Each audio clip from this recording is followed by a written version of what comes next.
नमस्कार मित्रांनो. तर नवरी मी हिटलरला या मालिकेच्या आजच्या भागात आपल्याला असं बघायला मिळणार आहे की लीला आता दुसऱ्याच ठिकाणी येऊन पोहोचलेली असते आणि एजंटनी तिला दुसऱ्या ठिकाणी बोलवलेलं असतं आणि हा सगळा गोंधळ दुर्गा लक्ष्मी सरस्वती यांच्यामुळे झालेला असतो.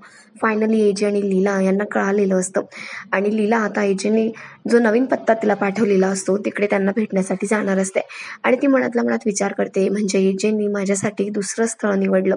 नक्कीच त्यांच्या मनात माझ्याविषयी एक स्पेशल जागा निर्माण झालेली आहे आणि ती अंतरायांची नाहीये, तर ती माझी जागा आहे. आणि हे सगळं दुर्गा लक्ष्मी सरस्वतीने मुद्दाम केलं.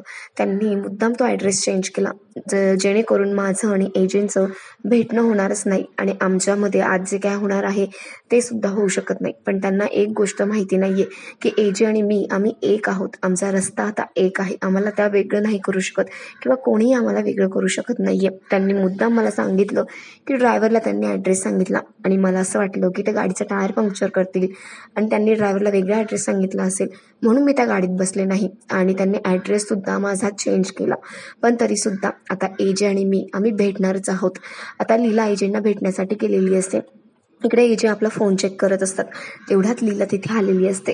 लीलाला एजे बघतात आणि तिच्याकडे बघतच राहतात, कारण की लीला खूप छान दिसत असते आणि नेहमीपेक्षा खूप वेगळी दिसत असते, कारण आज तिला स्वतः एजे स्पेशल फील करून देणार असतात आणि एजेने तिच्यासाठी खूप छान अरेंजमेंट केलेली असते. लीला आता पुढे येते आणि तिला असं वाटत असतं की एजे पुढे येत आहे आणि तिला हात पकडून पुढे घेऊन जात आहे, तिच्यासोबत डान्स करत आहे एका छानशा रोमॅन्टिक गाण्यावरती आणि ती थोड्या वेळासाठी परत आपल्या स्वप्नांमध्ये हरवलेली असते. आता एजे म्हणतो लीला. लीला म्हणते काही नाही एजे आणि एजेंकडे बघून ती हसायला लागते. तिला खूप लाजल्यासारखं होत असतं. एजेलाही कळलेलं असतं की नेहमीप्रमाणे ही स्वप्नामध्ये हरवलेली आहे.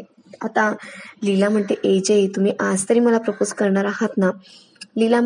एजे म्हणतो हो करणार आहे मी तुला प्रपोज. आणि तेवढ्यात तो टायगरला आवाज देतो आणि टायगर तिथून निघून जातो. लीला म्हणते अच्छा, म्हणजे टायगर समोर तुम्हाला मला प्रपोज करायचं नव्हतं का, म्हणून त्याला इथून पाठवलं का? आता एजे शांत बसतो, तो काहीच बोलत नाही. तेवढ्यात तिथे टायगर येतो आणि टायगरने आपल्या तोंडामध्ये एक गुलाबाचं फूल आणलेलं असतं. ते गुलाबाचं फूल तो लीला आणि एजंटच्या समोर ठेवतो आणि त्याच्यानंतर परत टायगर जातो आणि एक हार्ट शेपचा पिलो घेऊन येतो आणि तो रेड कलरचा हार्ट शेप, त्याच्यावरती लव लिहिलेलं असतं. तो हार्ट शेप आता तो गुलाबाच्या बाजूला ठेवतो. त्याच्यानंतर तो पुन्हा जातो आणि रेड कलरची ओढणी घेऊन येतो आणि ती ओढणी तो आपल्या तोंडामध्ये घेऊन येतो आणि यूच्या शेपमध्ये त्या पिलोच्या बाजूला टाकतो. म्हणजे ते नाव तयार होतं आय लव्ह यू. लीला म्हणते अच्छा, म्हणजे असा प्लॅन होता हो तुमचा. आणि लीलाला ते सरप्राईज खूप आवडतं. लीला म्हणते वा, टायगरकडून प्रपोज करून घेण्याची आयडिया खूप छान होती एजे. मला खरं तर हे सरप्राईज ना खूप आवडलं आहे. पण आता तुम्ही मला म्हणणार आहात ना I love you Leela? AJ please लवकर म्हणा ना, माझे कान आसुसले आहेत. हे 3 शब्द ऐकण्यासाठी, हे 3 मॅजिकल वर्ड्स ऐकण्यासाठी मी किती दिवसांची वाट बघितली आहे, जे तुम्हाला नाही माहिती. आणि मला फायनली आज तुमच्या तोंडून ते ऐकायचंच आहे. मला माहिती तुम्ही टायगरकडनं हे सगळं करून घेतलं, पण मला तुमच्या तोंडून ऐकायचं आहे म्हणून मी इथे आलेली आहे. प्लीज ना एजे, प्लीज लवकर म्हणा ना. आणि ती आपले डोळे बंद करत असते. आता एजेंना कळत नसतं की लीलाला अजून काय हवं आहे आणि तो म्हणत असतो की लीला अशी कशी आहेस तू, तुला अजूनही माझ्या तोंडून ऐकायचंय.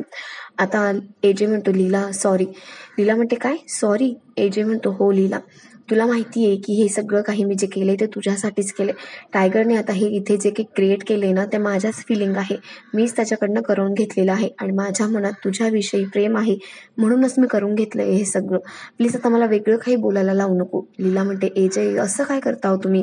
एवढं सगळं माझ्यासाठी केलं, एवढी अरेंजमेंट माझ्यासाठी केली, मग माझ्यासाठी एवढी शेवटची माझी इच्छा पूर्ण नाही करू शकत का तुम्ही? सांगा ना एजे.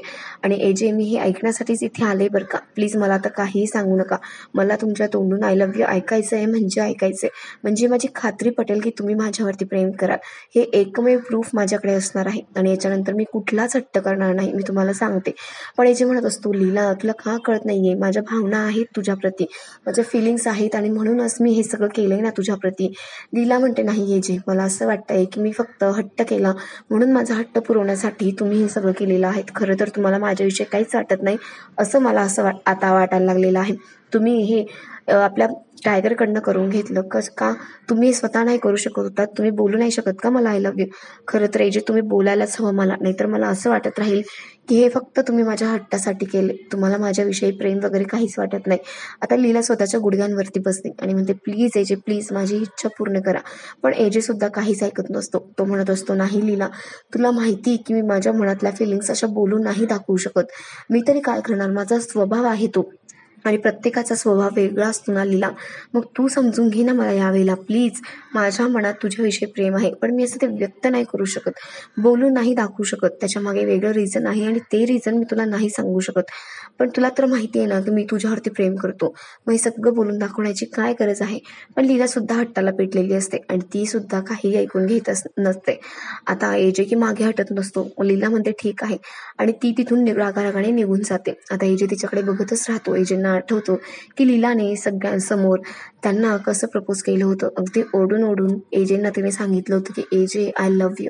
आणि जेव्हा तिने मैत्रीचा हात पुढे केला होता, एजेंना सांगितलं होतं की आपण दोघं फ्रेंड्स होऊ शकतो का, हे सुद्धा एजेंना आठवत असतं. एजे मनातल्या मनात विचार करतो की लीला, मला माहिती आहे तू एकदम बिंदासपणे बोलू शकतेस, तुझ्या फिलिंग्स व्यक्त करू शकते, पण मी तसा नाहीये. मी तरी काय करणार, तू सांग ना मला. तू तरी मला समजून घ्यायला हवं होतं ना लीला. मी हे सगळं तुझ्यासाठी केलं, पण तरी सुद्धा तू अजूनही माझ्यावरती नाराज आहेस. दिस इज नॉट फेअर लीला. लीला आणि एजे आता घरी यायला निघालेली असतात.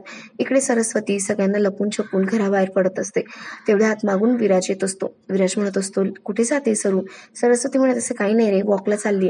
तेवढ्यात तो म्हणतो, चल आपण दोघंही जाऊया. सरस्वती म्हणते, नाही रे, तू जा ना तुझं तू, मी बघते माझं. विराज म्हणतो, असं काय करते, नक्की सांग तू कुठे जाणार होतीस? सरस्वती म्हणते, मला दादाला भेटायला जायचं होतं. विराज म्हणतो, काय? सरस्वती तू मूर्ख आहेस का गं? तुला कळत नाही तुझ्या भावाने किती मोठा गुन्हा केलाय, तरी सुद्धा तू असं बोलतेस? सरस्वती म्हणते, हे बघ विराज, याच्यात माझ्या दादाची काहीच चूक नाहीये. त्याने फक्त दुर्गा वहिनींच्या सांगण्यावरून हे सगळं काय केलंय. ज्या दुर्गा वहिनींनी हे प्लॅनिंग केलं, सगळ्यांनी प्लॅनिंग केलं, ते सगळे मोकाट फिरताय. पण यात अडकलं कोण? फक्त माझा दादा अडकलाय. मला त्याला जाऊन भेटायचंय, विचारायचंय त्याने हे सगळं का केलं, सगळं सविस्तरपणे जाणून घ्यायचंय. किती केलं ना तू माझा भाऊ, एवढं लक्षात ठेव. विराज म्हणतो, तू जरा मूर्ख आहेस का सरस्वती? त्याने फक्त यशची जागा घेण्याचा प्रयत्न नाही केलाय, त्या सगळ्यांसमोर लीलाला मारण्याचा प्रयत्न केलाय.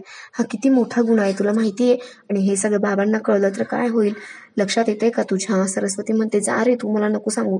एक तर तू माझी बाजू घेत नाही, माझी कुठलीही गोष्ट ऐकत नाही, आणि आता माझा दादा अडकलाय मध्ये आणि मला त्याच्याकडे भेटायला सुद्धा जाऊ देत नाहीयेस तू.